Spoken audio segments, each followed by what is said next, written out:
Hello once again. Uh, Today I'd like to speak to you about something very common in Islam, which is, or the Muslim people that Muhammad encouraged or rather commanded his followers to do, and that is he actually encouraged people to be absent-minded. The Muslims, many of them are actually honest. Majority of Muslims are honest and sincere people. The problem is Muhammad made them not to think, not to analyze things in a logical manner.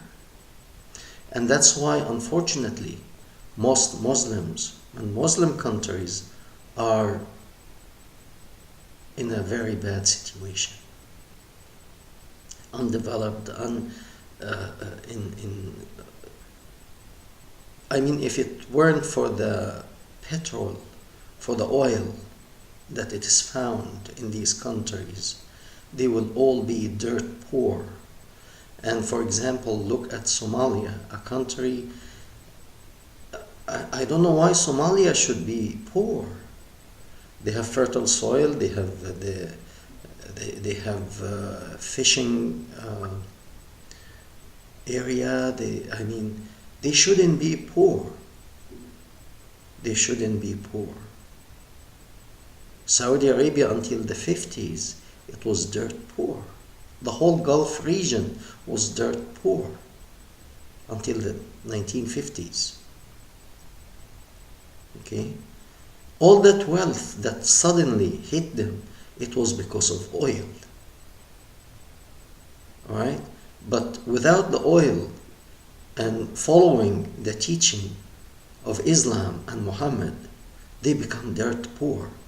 And that's all because Muhammad commanded them to put their mind aside, to put their brain aside, not to use their heads.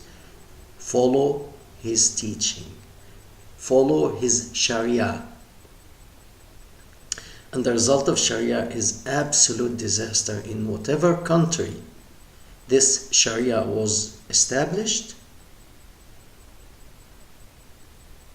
Examine all the Muslim countries and compare them to even non-religious countries. A country like China, they really don't, because originally China, until now actually, they don't believe in God. It was it was a communist nation. So, but even without believing in God, the fact that they are far away from Islam, they can develop because they can use their heads. Nobody told them or encouraged them or commanded them not to do that. And that's why they can develop. Japan, Buddhist or non-religious, they are way ahead.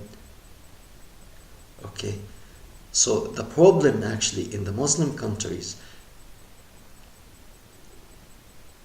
and the Arab countries, it is their religion. That's the only common denominator in these countries, make them poor, is their religion.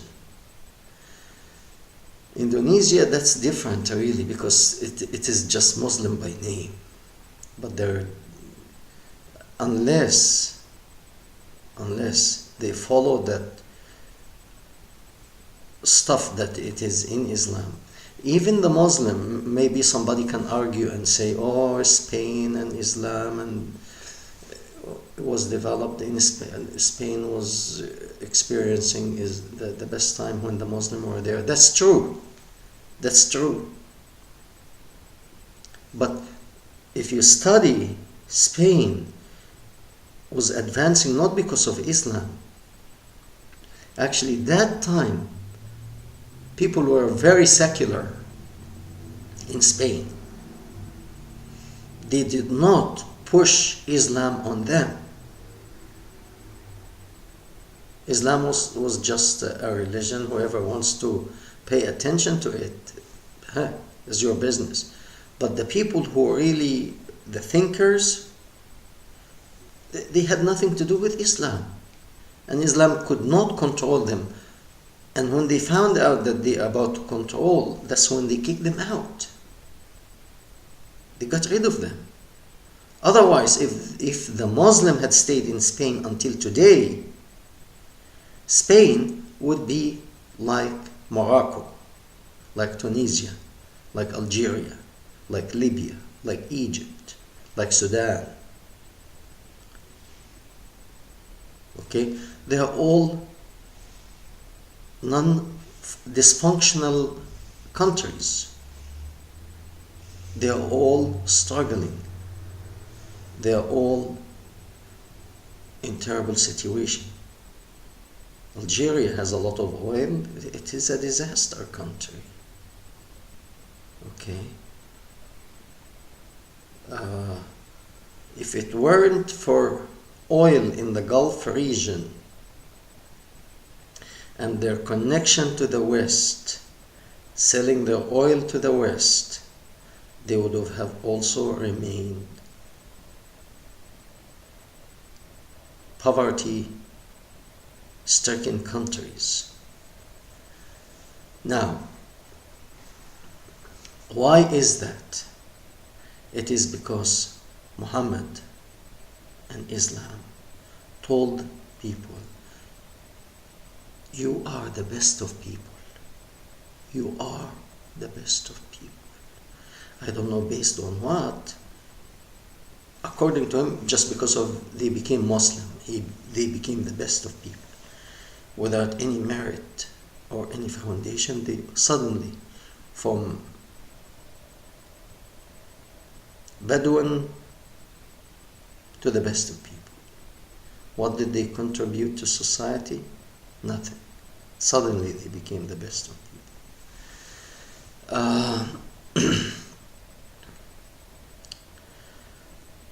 One person on YouTube sent me a message telling me, and that's why I'm doing this video today, that Safiya bint Huyay, the young lady that Muhammad raped after he killed her father, brother, newly wedded husband, and all of the men in her tribe, after he did all that to them, raped. He personally did not rape her mother, but the women were divided among the army. So the men in her tribe were all slaughtered like chicken. All right?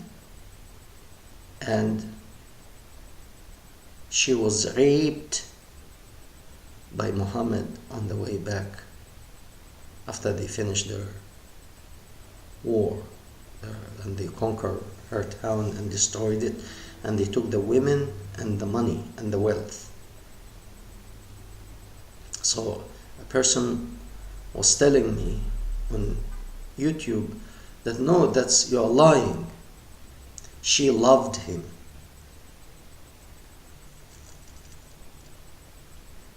And once again, Muhammad told the people, the Muslim, not to think. And that's why I'm talking about this here. Because if you really forget religions, forget everything, forget history, okay? And let's think for a moment. A person comes to you, he kills your father, your bridegroom, your brother, all of your tribe, all the men, he slaughters them. Between 600 to, they say between 600 men to 900 men. Okay? They were slaughtered. Okay? And They raped the women in front of this young lady who was married, newly married. And there are two hadith. Two, they contradict each other. One says that this young lady said Muhammad was the most hated in my heart, the most hated person in my heart. And another one says she loved him, and that's why she submitted to him. I mean, if you have a person with IQ in the single digits, he will be able to figure it out. A person who kills all of your tribe and rape all of your women, and you love him? No, he was most hated to her. I believe that's the I mean, an average person has to conclude this. So what I'm asking you people, use your heads. You don't have to follow blindly. There's a lot of junk in Islam, in the religion, and innocently the Muslims are deceived by this nonsense, by this junk. So please open your heart, open your mind, and read this stuff objectively. I'm not asking you to believe me. I'm not saying I have the truth. Okay? I'm just asking you, do not listen to what Muhammad said, that you have to let go of your head and your mind and your reasons. Just think and come to your own conclusion. Does that really add up? Does it add up? All of Muhammad's attacks on the caravans and looting, does that make him a prophet? All the destruction that happened only in his lifetime, does that make him a prophet? His followers, they call them the caliphate. They committed terrible atrocity too. Some of them burned people alive.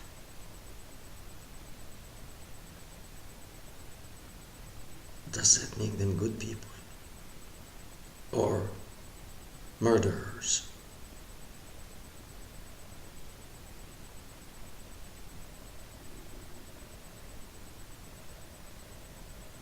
If you have a religion, why do you have to conquer countries with a sword?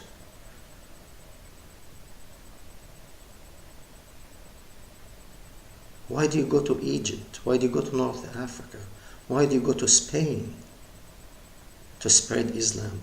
Why do you have to spread Islam with sword? If you have something good,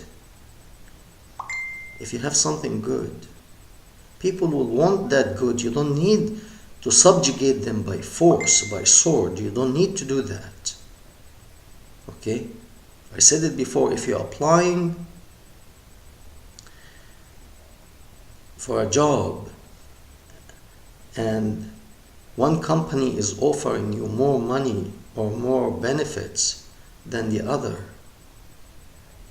you will take the good one. You will take the one that it is giving you more, because you want good for yourself.